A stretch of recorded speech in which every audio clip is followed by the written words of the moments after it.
Morning, everybody. So we're going to carry on reading a little bit of There's a Boy in the Girls' Bathroom. So far we've read a little bit about Bradley and that he struggles a little bit at school, doesn't he, with his behaviour, and he doesn't seem to care and struggles to make friends. And a new boy, Jeff, has arrived, hasn't he? And Jeff's been quite nice to Bradley and tried to be friendly to Bradley. And Bradley doesn't really know how to behave in that situation, does he? So he was quite unkind to Jeff. So he's in a bit of a strange situation at the minute because he's not sure how to kind of make friends with Jeff. So we're going to read on and we're going to see what happens from now on. So, Jeff Fishkin was hopelessly lost. He clutched his hall pass as he looked down the long, empty corridor. The school seemed so big to him. He was on his way to see the new counsellor. She was supposed to help him adjust to his new environment. Now, he not only didn't know how to get to her office, he had no idea how to get back to Mrs. Ebble's class either. The floor was slippery. It started raining during recess and the kids had tracked water and mud inside with them. A teacher carrying a stack of papers stepped out of a door and Jeff hurried up to her. "Can you tell me where the counsellor's office is, please?" he asked, his voice trembling. The teacher first checked to make sure he had a hall pass. Then she said, "The counsellor's office. Let's see. Go down the hall to the end, turn right, and it's the third door on your left." "Thank you very much," said Jeff. He started to go. "No, wait," said the teacher. "That's not right. She's in the new office in the other wing. Turn around and go back the way you just came. Then turn left at the end of the hall and it's the second door on your right." "Thank you," Jeff said again. He walked to the end of the hall, turned right, counted to the second door on his left, and pushed it open. A girl with red hair and a freckled face was washing her hands at the sink. When she saw Jeff, her mouth dropped open. "What are you doing here?" she asked. "Huh?" Jeff uttered. "Get out of here," she yelled. "This is the girls' bathroom." Jeff froze. He covered his face with his hands, then dashed out the door. "There's a boy in the girls' bathroom!" the girl screamed after him. He raced down the hall. Suddenly his feet slipped from under him. He waved his arms wildly as he tried to keep his balance, then flopped down on the floor. "Oh no, no, no, no, no," he groaned. "What have I done? Oh, why didn't I just read the sign on the door? This is the worst day of my whole life." Suddenly he realised he was no longer holding the hall pass. He stood up and frantically looked around. "Don't tell me I dropped it in the girls' bathroom." He heard someone coming and hurried off in the opposite direction. He rounded the corner, then spotted what looked like some kind of storage room. It was cluttered with boxes. He ducked inside and closed the door behind him. "Hello," said a voice. He spun around. A woman stepped down off a yellow ladder. "You must be Jeff," she said. "I'm Carla Davis." She smiled and held out her hand. "I'm so glad you've come. I was afraid you might get lost." Jeff sat at the round table. The counsellor sat across from him. "So how do you like Red Hill School?" she asked.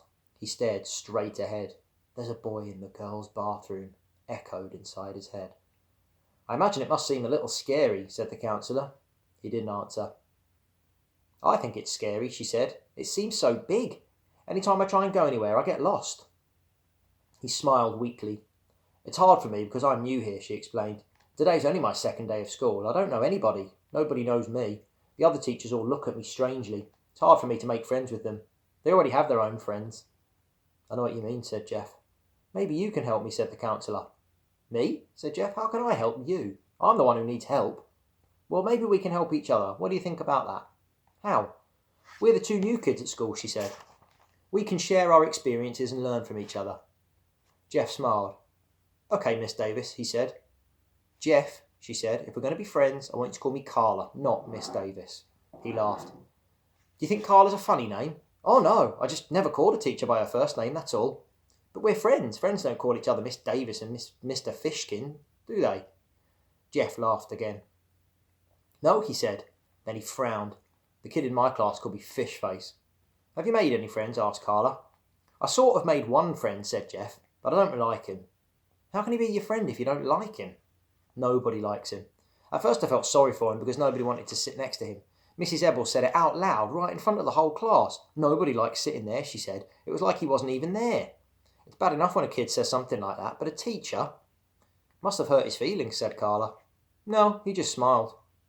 "He may have been smiling on the outside, but do you really think he was smiling on the inside?" "I don't know. I guess not. I guess that's why I tried to be friends with him. I told him I liked sitting next to him, but then he said, 'Give me $1 or I'll spit on you.'" "What did you do?" "I gave him $1. I didn't want him to spit on me. But then later he said, 'I'll give you $1 to be my friend.' So I took it. It was my dollar. So does that mean I have to be his friend, even though I just broke even? What do you think friendship is? Carla asked him. I don't know. I mean, I know what it is, but I can't explain it. Is it something you can buy and sell? Can you go into the store and get a quart of milk, a dozen eggs, and a friend? Jeff laughed. No, so does that mean I don't have to be friends with him? I won't tell you what to do, said Carla. All I can do is help you think for yourself. I don't even know if Bradley wants to be my friend, said Jeff. Today at recess we hung around together, but we didn't do anything. He acted like I wasn't there. Then, when it started to rain, he ran around trying to push little kids in the mud. Could you share your feelings with him? Asked Carla. That's the real way to build a friendship. By talking, and by being honest, and by sharing your feelings. Like the way we're talking and being honest with each other right now. That's why we're friends. But Bradley's different than you and me, said Jeff. I think you'll find that if you're nice to Bradley, he'll be nice to you. If you're honest and friendly with him, he'll be honest and friendly with you.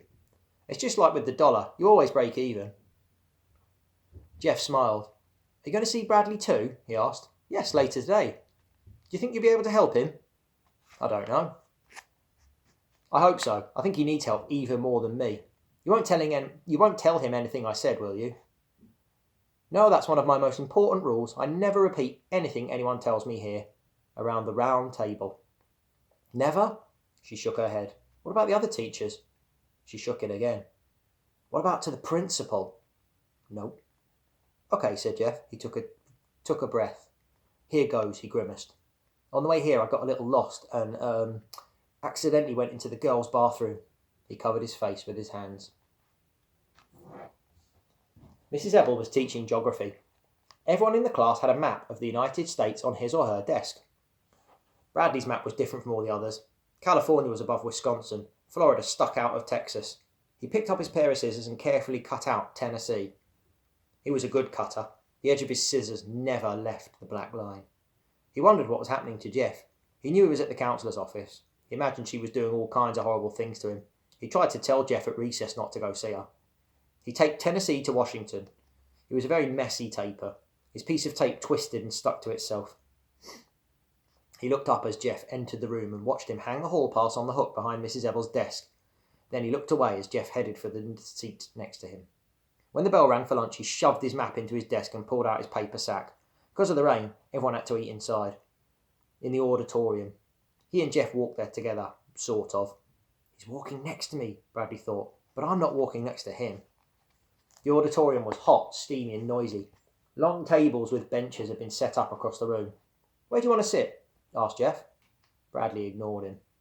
He stood on his tiptoes and looked around the room as if they were trying to locate his real friends. Jeff walked away and sat at one of the tables.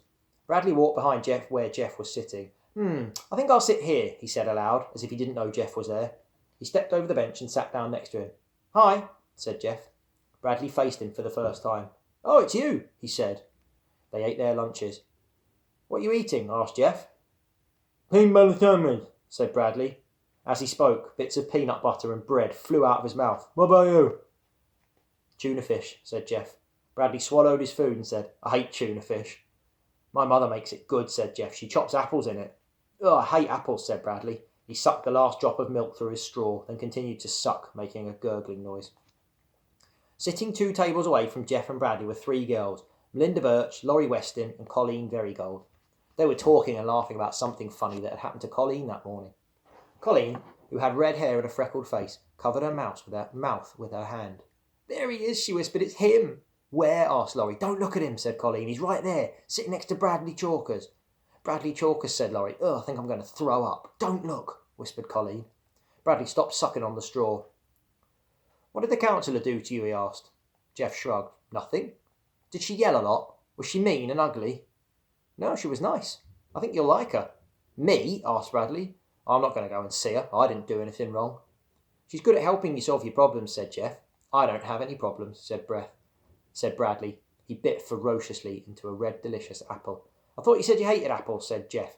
Bradley shoved the apple back inside the paper sack. That wasn't an apple, he said. It was a banana.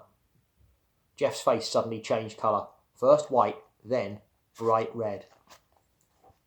Ooh, I think he sees you, said Melinda. Laurie laughed. Colleen blushed. Come on, said Laurie. Let's go talk to him. She stood up. Laurie Weston was a short, skinny girl with long, straight black hair. Melinda got up from the table too. She was nearly twice the size of Laurie. She had short brown hair. "No, don't go," pleaded Colleen.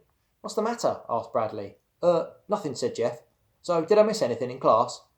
"No." Mrs. Ebble gave everyone a map. "I got one." "Don't lose it," said Bradley. "Mrs. Ebble wants them back." Two girls were giggling behind them. Jeff and Bradley turned around. "Colleen thinks you're cute," said Laurie. Jeff blushed. "Who?" he asked. The girls laughed. "What's your name?" asked Melinda. Jeff blushed again. "Colleen wants to know," said Laurie. Then she and Melinda laughed again. "He doesn't have a name," said Bradley, coming to Jeff's rescue. He hated Laurie. She had the biggest mouth in the whole school. She was always laughing too. He could hear her laugh from one end of the school to the other.